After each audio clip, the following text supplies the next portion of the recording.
Hey, this is Joe Calloway. This is Randy Pennington. We're talking about leadership, and today we're talking about Technology. Technology. It's everywhere. Yeah, and I think there are a lot of businesses that say, yeah, it's everywhere, but it doesn't really apply to us. What do you think about somebody that's got that attitude, that perspective? Their head is in the sand. It's totally in the sand. Because if technology can be applied to anything that you do, it will be applied to anything and everything that you do. And it's always been that way. You know, I'd be willing to bet there was some riders, Pony Express riders, back in the Wild West days that were sitting around the bar drinking a beer at the end of the day going, yeah, I don't think this telegraph will ever catch on. Yeah. Oh, so, you know they were. And so it's always part of the conversation. What about people that are in what they consider, and rightly so, heavily relationship-oriented businesses? And they say technology can never take the place of the relationship that I have with my customers. Because I'm thinking of a screaming example from 15 years ago where that was said. But what do you think about that? Well, first attitude? off, realize that you're interacting more with technology today than you ever think you are. Sure. You know, chatbots, everything that you're doing with artificial intelligence. I mean, they made a movie about a guy that fell in love with Siri. Yep. You know? So in other words, there's going to be an opportunity for technology to take that relationship. There are pieces of that will never change, but even then, technology is going to change that business Exactly. too. And the question is, how can I use technology to enhance my relationship with my customers? Here's the thing. People say, oh, my customers don't really use technology. That's just not part of my business. Come on, your customers use technology all day long. Amazon, oh, I don't want to start naming the list. Their bank, everybody uses technology all the time. And to say that'll never catch on in my business, I flash back to 15 years ago, maybe even more, when I was doing a lot of work in the travel industry, and there was big conventions of travel agency owners and managers, and they had Second City on stage doing skits, making fun of the idea that people would book their own travel on the internet. So, they were making fun of it. And the audience was laughing and cheering, saying, you're right, that's never gonna happen. Well, I got on stage and kind of threw a little water on that party and said, come on, guys. This is coming, and I don't care what the business is. Digital transformation, AI. Talk a little more about the impact of AI.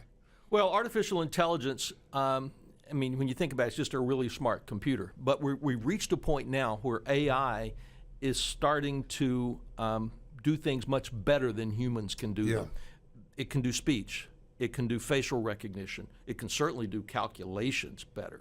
Yeah. There's so many areas right now. It doesn't do emotion yet. Right. But realize that we're still in the very early stages. And you know, you mentioned this transformation, and digital transformation is a big piece of it. And I've written about this several times. We got to take digital off the table. It's just transformation. I just did a piece for CIO, and one of the things I said is everybody's talking about the digital customer experience. No, it's just the customer experience, period. It's just, that's how we do things. It's the customer experience powered by, or to the power of digital. And that's the key about AI. AI and virtual reality and augmented reality, that multiplies exponentially the experience that you can create. And it is a tool. It's a not tool. The goal. And you're exactly right, because people get so focused and wound up and torn up about, as you say, digital, about the delivery mechanism or the tool, that they lose sight of, wait a minute, folks, this is still about the experience. I wrote in a book many years ago, and I did it just to shake people's thinking up. I said the internet hasn't changed much of anything. My point was, it's still about customer experience. It's just customer experience on a website now. as opposed to in a bricks and mortar showroom necessarily. But the focus still has to be on the quality of in this case, the experience. We've actually been on this digital transformation journey for about 40 years. Yeah, a long time. You know, I remember back when a computer, the hospital where I was administrator, I was put in charge of computers. Yeah. And it was because I'd had one class in college, I got to be in charge of computer. It was one computer in one room, and you signed up for it. And everybody go, well, isn't this cute? You know, Yeah. I'll go back to my IBM Selectric and Yeah. do what I do. Well, but we've been on a digital journey since then. Everything, it's all about digital. Now, back then it was digital with tapes and punch cards and what have you. Today it's about high-speed technology. We have as much in our little phone right here is more than they used to put somebody on the moon. Yeah. So, but it's still always been about that progression. The things that you talked about, you're right. It never changes what the goal is. When you look forward, the people that I'm talking to are saying 5G technology changes everything, especially around virtual reality, augmented reality. So now we have a website that you do business on. In a few years, you will have virtual reality showrooms Yep. that people will do business on. It's still the same thing, though. A client of mine and I were talking just last week in Colorado, and he said, I'm opening bank accounts for my daughters, like 5th grade, 7th grade daughters. And he said, and the single biggest determinant, the biggest differentiator, is we went online and looked at the ratings of the apps. And anybody that pretty much didn't have 5 stars was eliminated. We didn't even investigate what they were about. The app had to be as determined by the customers. It had to be a 5-star app. And that's who we considered, because their relationship with the bank primarily is going to be through that app. We talked earlier, and you've written a lot about making things easier. Yeah. That's the example. That's Exactly. the perfect example.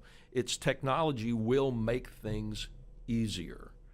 Although I was just, the group that I was with last week, the guy said, I would feel much better about Uber Elevate if they could have gotten the slideshow to actually run during the presentation. Yeah, that is a little disheartening. That's right. But that doesn't mean that people won't get there. So here's a question that I ask my clients all the time. Okay. You have children, so I'll ask you. All right. How old would your daughters have to be before you would have put them in a self-driving vehicle by themselves to go to school? Man, I'm so old school. I'm still really having a struggle wrapping my head around that. And yet, logically, intellectually, I know this certainly can be safer. It's interesting. I don't know at what age is the question as much as at what point will it take me to be convinced that this is viable? And so, I mean, that the viability is a big question. So the reason I ask that question is because I talk to people all the time who says, well, I would never put my child in a vehicle for that. On the other hand, they'll put their child in an Uber or a Lyft with a stranger to go someplace, and that's okay. So part of it is that's human comfort with technology. I was speaking to a group of the CIO 100 conference a couple of years back. Autonomous autos were on the big topic. Everyone was talking about it. I'm sitting at lunch next to the guy at Boeing Aircraft, who is like one of the top 2 or 3 IT guys at Boeing. And I said, what do you think about this? And he goes, I don't get it. I don't understand why this is such a big deal. He said, we've had the ability to have autonomous airplanes for years. So the big problem is people still want to get on the airplane and see 2 people. They want to see a pilot. See 2 people in the cockpit who look reasonably sober. Yeah. So when we get past that, that's when technology is going to take over. So what would be the big takeaway that you would want people to have in their thinking about technology? Well, the first thing is always look for ways for technology to make you better, because that's really what it will do. It'll create a better experience. We know experience is what people buy now. It makes Yeah. you more productive. It makes you more efficient. So look for those pieces of technology that allow you to do that. The second thing is realize that your customers are always looking at technology, just like your bank Yeah. app. And you have to be looking at what else and what's next. Those two questions all the time. What else could we be using technology perfect. for? What next? What's coming over the horizon that our customers are going to latch onto? Can I leave a final that if somebody thinks this doesn't apply to me, you're wrong. It does. See you soon.